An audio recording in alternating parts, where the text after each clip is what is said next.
Welcome to another episode of the Investing Iguana with your host, Iggy. Today, we're diving into the fascinating world of investment metrics, specifically focusing on two key terms, alpha and beta.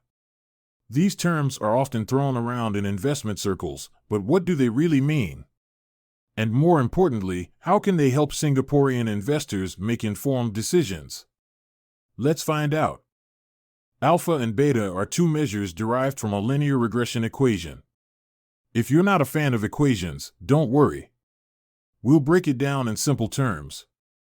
The basic model is y equals a plus bx plus u. Here, y represents the performance of a stock or fund. A is alpha, indicating the excess return of the stock or fund. B is beta, representing volatility relative to the benchmark. X is the performance of the benchmark, often the Straits Times Index, STI, for Singaporean investors. U is the residual, which is the unexplained random portion of performance in a given year. Let's start with beta. Beta measures the systematic risk of a security or a portfolio compared to an index like the STI. For instance, many growth stocks would have a beta over 1. A Singapore government bond would have a beta close to 0 because its prices hardly move relative to the market as a whole. Beta is also a multiplicative factor. For example, an ETF that aims to deliver twice the daily return of the STI would have a beta very close to 2.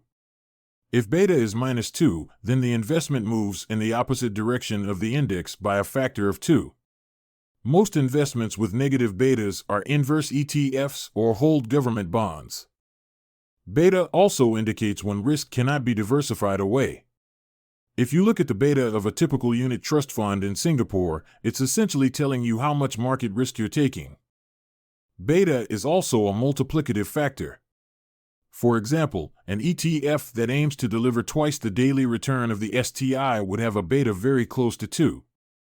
If beta is minus 2, then the investment moves in the opposite direction of the index by a factor of 2. Most investments with negative betas are inverse ETFs or hold government bonds. Beta also indicates when risk cannot be diversified away. If you look at the beta of a typical unit trust fund in Singapore, it's essentially telling you how much market risk you're taking. Now let's move on to alpha. Alpha is the excess return on an investment after adjusting for market-related volatility and random fluctuations. It tells investors whether an asset has consistently performed better or worse than its beta predicts. Alpha is also a measure of risk.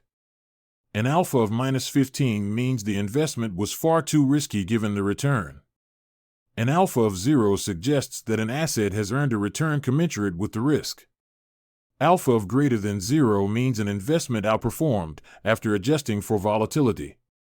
When fund managers talk about high alpha, they're usually saying that their managers are good enough to outperform the market.